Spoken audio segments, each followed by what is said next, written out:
Saí de férias em família com meu pai, minha mãe e meu irmão para a Tasmânia, que é uma espécie de grande ilha ao sul da Austrália. Eu não estava muito interessado na viagem, só queria passar um tempo com a minha família, então deixei todas as reservas para o meu pai, e nunca mais o farei. Ele tem seu próprio Airbnb que administra, então achei que ele conseguiria encontrar lugares decentes por conta própria. Quando chegamos ao Airbnb que meu pai reservou, o primeiro pensamento que tive foi: se eu quisesse vender drogas, faria isso aqui. Minha mãe não ficou nem um pouco impressionada e já estava repreendendo meu pai por ter reservado o lugar. Eu não disse nada. Talvez o interior seja mais agradável. Era uma casinha suja, a pintura estava descascando, o telhado estava enferrujado e havia plantas crescidas na lateral do prédio. Imagine que elas cresceram até a fundação e as tábuas de madeira. Havia 3 entradas. A primeira, eu percebi que era a entrada para o dono da casa. A aparência era boa, não tão ruim quanto a nossa entrada, um pouco mais arrumada. Ela dava para o andar de baixo e depois de algum tempo, descobrimos que o anfitrião provavelmente morava embaixo de nós. A segunda parecia ser a entrada principal da casa, mas estava fechada. A porta parecia que iria quebrar se alguém a empurrasse levemente e, obviamente, não estava sendo usada. A terceira era a nossa, com exceção das plantas crescidas, era bastante normal. Pela aparência, descobrimos mais tarde que parece que a proprietária dividiu a casa de alguma forma. Ela mora embaixo, nós moramos no andar de cima, mas havia uma metade da casa no andar de cima que não estava contabilizada. Difícil de explicar, mas o espaço que ocupamos só correspondia à metade da casa e só ia até a entrada principal de que falei, que fica no meio da casa. Fizemos o check-in, apenas pegamos as chaves. O anfitrião nunca entrou em contato conosco até o momento. Tudo estava bem por dentro. Parecia um pouco velho, mas não era assustador logo de cara. Notei algumas coisas estranhas. Só mencionei isso ao meu pai. Havia vários instrumentos antigos expostos na entrada, e bem em cima de um dos pianos havia 3 coisas que pareciam urnas. Agora, para explicar o fato de eu ser descendente de chineses, essas urnas me assustaram muito. Algumas pessoas acham que elas são para exibição, mas nós as usamos para armazenar as cinzas de pessoas mortas. Então, eu realmente não gostei de tê-las ali. Contei para o meu pai e ele também não gostou, mas foi lá e bateu na urna para ver se havia alguma coisa dentro, mas não deu para ver. Mas ele mencionou que a urna que ele tocou era definitivamente a que usamos para as cinzas. Tinha escrituras nela para uma passagem segura para os céus, pelo que pude ver. Depois que parei de me assustar, fui e escolhi primeiro o quarto maior, como de costume, mas então notei que havia muitos espelhos pelo quarto. Mais uma vez, não sei se é coisa de chinês, mas não gostamos de dormir com espelhos virados para nós quando estamos na cama, se pudermos evitar. Então, fui mover um deles, que estava bem na frente da cama. Ele estava encostado em uma porta, e quando tirei o espelho, a porta se abriu um pouco. Isso me assustou. Chamei meu pai e decidimos que seria melhor eu dormir com minha mãe em outro quarto, e ele ficaria nesse quarto com meu irmão. Mais uma vez, meu pai, sendo pai, abriu um pouco a porta e gritou: "Olá!" antes que eu o mandasse ficar quieto. Dei uma olhada lá dentro, mas não consegui ver muita coisa. Apenas que estava empoeirado e parecia fazer parte da outra metade da casa. Logo depois, meu pai colocou uma cadeira e sua mala em cima dela, na frente da porta, para mantê-la fechada. Naquela noite, todos estavam com sono e foram para a cama. Eu fiquei um pouco acordado porque tinha alguns e-mails do trabalho para colocar em dia e fui trabalhar na sala de estar. Em um determinado momento da noite, por volta das 11h30, lembro-me de que houve algumas batidas no telhado, pareciam passos de alguém. E em seguida, o barulho mais alto e horrível, parecia que um trem estava em cima de mim, guinchando como aço contra aço, e durou talvez 30 segundos. Eu literalmente congelei naquele momento, não sabia o que fazer. Pensei que meu pai viria me ver, mas ninguém veio. Não disse nada na manhã seguinte porque achei que poderia ter imaginado aquilo por causa do cansaço. Na noite seguinte, aconteceu a mesma coisa. Só que dessa vez eu estava na cama, mas ainda não havia dormido. Foi mais ou menos na mesma hora que o mesmo barulho começou novamente. Minha mãe acordou, mas estava paralisada como eu. Meu pai veio ver como estávamos e ficamos todos paralisados ouvindo o barulho, imaginando o que diabos era aquilo. Depois que parou, ficamos assustados, mas conseguimos dar de ombros e fomos dormir. Antes de adormecer, Lembro-me de ter ouvido algumas batidas fracas que pararam logo depois do início. Na manhã seguinte, tivemos uma espécie de reunião para discutir o assunto. Foi quando contei a ele sobre a noite anterior. Estávamos extremamente inquietos nesse momento e, por sorte, era dia de check-out. Simplesmente saímos de lá. Nunca descobrimos o que era. O mais assustador foi que, depois que fizemos as malas e estávamos bem longe do local, meu pai estava dirigindo, mas ainda parecia muito perturbado. Então perguntei se ele estava bem. Ele disse: "Agora estou, mas não dormi bem na noite passada." Eu insisti e perguntei se era por causa do barulho. Ele disse que não, que isso não o incomodou muito em comparação com outra coisa que ele vivenciou. O que mais o incomodou foi que, quando saímos para a excursão no segundo dia, ele ainda estava com a mala em cima da cadeira, bloqueando a porta do quarto. Como tinha acabado de tomar banho, também deixou a toalha pendurada na cadeira. Ele disse que, quando voltamos, notou que a porta estava ligeiramente entreaberta. A cadeira havia se movido um pouco e a toalha estava no chão, como se alguém tivesse tentado empurrá-la do outro lado, mas sem sucesso, depois de perceber que havia muitas coisas do outro lado.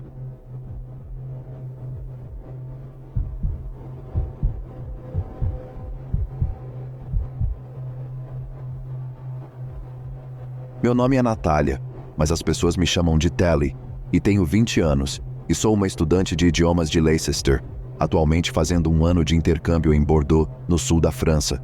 Não fiz muitos amigos aqui, não sou muito de festas como minha irmã mais velha, mas os amigos que tenho me são muito queridos. Não vou aborrecê-lo muito com os detalhes da minha vida aqui, mas até agora, depois dos primeiros meses, não aconteceu nada de muito agitado, além de alguns desentendimentos com alguns arruaceiros locais, mas fora isso, passei momentos muito agradáveis. A comida aqui é deliciosa, a cidade é linda e o clima é muito mais agradável do que no meu país. Há algumas semanas, fizemos uma viagem pelo sul, para a cidade natal do meu amigo Clément, Jean. Há muitos vilarejos lindos espalhados por essa parte do interior, que são muito pacíficos, calmos e as pessoas são agradáveis. Essa não é uma área que os turistas costumam visitar. Os habitantes locais costumam ficar perplexos ao encontrar uma pessoa estrangeira nessa parte do país. Não muito longe de Johnny, há um vilarejo um pouco maior chamado Eugénie-les-Bains. Posso parecer um disco quebrado, mas essa é outra parte deslumbrante do país que provavelmente não é conhecida por muitas pessoas além dos habitantes locais. Na cidade, há um restaurante com uma estrela Michelin e decidimos visitá-lo no aniversário do meu namorado Brad, mais precisamente no seu 23º aniversário, e como já fazia 2 anos que nos conhecíamos, também era quase nosso 2º aniversário.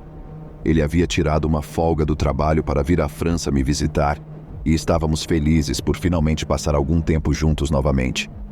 Reservamos uma mesa para 4 pessoas no restaurante, eu, Brad, Clément e sua namorada Jeanette. Inicialmente, queríamos reservar também o hotel do restaurante, mas como era muito caro para estudantes como nós, reservamos um Airbnb nos arredores da cidade. Desfrutamos de uma refeição maravilhosa e depois ficamos sentados do lado de fora, bebendo vinho e fumando cigarros, no verdadeiro estilo francês. Em seguida, saímos para um passeio noturno pela cidade, apreciando as pitorescas estátuas de sapos situadas na cidade. Depois que ficamos muito cansados, decidimos voltar para o nosso Airbnb e descansar por uma noite antes de seguirmos para o nosso próximo destino. A namorada de Clément, Jeanette, era católica e sempre queria visitar Lourdes todos os anos como parte de sua fé. Por fim, voltamos para o quarto e tomamos outra taça de vinho e mais alguns cigarros antes de irmos para a cama por volta da 1 da manhã. Acordei por volta das 3 da manhã com o som de algo arranhando a porta, ou a janela, não sei dizer, pois nunca tinha estado aqui. Fiquei imaginando que poderia ser um cachorro, ou talvez outro animal pequeno, como um gato. No entanto, os sons desapareceram quase tão rapidamente quanto apareceram, e eu voltei a dormir rapidamente. Pouco tempo depois, porém, fui acordada novamente. Dessa vez, não por causa de nenhum som externo, mas porque Brad havia se levantado para ir ao banheiro. Deitei-me novamente no travesseiro e fechei os olhos. Mas então, uma súbita sensação de pavor me invadiu. Não sei como, mas tive a sensação de que alguém estava me observando. Olhei ao redor do quarto, com apenas a luz da lua trazendo luz suficiente para enxergar. Olhei para a janela que deveria estar fechada com a persiana, Mas novamente, como Brad não estava acostumado com a vida por aqui, havia se esquecido de trancá-la. Pude vê-la sendo aberta lentamente por uma mão do lado de fora, sua silhueta iluminada pela luz da lua, tentando abrir a janela enquanto segurava algo que eu não conseguia distinguir. Em seguida, ouvi o que parecia ser o disparo de uma câmera antiga disparando repetidamente. Eu não ouvia um desses há muitos anos, desde que meu avô tirava fotos de família de nós. Mas como já tinha ouvido isso muitas vezes antes, era inconfundível para mim qual era o som. O que pareceu uma eternidade se passou antes que eu conseguisse abrir a boca e gritar para Brad. A pessoa que estava na janela começou a descer rapidamente, e enquanto estava sob a luz do luar, vi claramente um anel muito característico na mão esquerda. Não consegui dar uma boa olhada nele, mas parecia ser de madeira, com uma marca distinta em um dos lados. Segundos depois, o homem desapareceu. Brad correu para fora para tentar ver quem era, mas tudo o que ele viu foi uma rua vazia e pôde ouvir o som de passos cada vez mais distantes. Não dormimos nada o resto da noite, nenhum de nós se atreveu a isso. Saímos do quarto o mais cedo que pudemos assim que o sol apareceu. Clermont e Jeanette foram pegar o carro, enquanto eu e Brad devolvemos as chaves ao depósito. Enviei uma mensagem ao anfitrião sobre o que aconteceu, e embora ele parecesse compreensivo, disse que não tomaria nenhuma medida contra o ocorrido. Alguns dias se passaram e ainda não temos ideia de quem tentou arrombar a porta. Brad acha que foi o anfitrião, pois ele não se desculpou muito. Mas Clement diz que foi porque eles são ricos e snobs e não se importam com estrangeiros. Portanto, provavelmente nunca descobriremos quem foi. O mais assustador para mim é que algum pervertido tem uma foto minha deitada nua na cama, e não tenho a menor ideia de quem a tem e se ela pode ou não acabar online em algum lugar.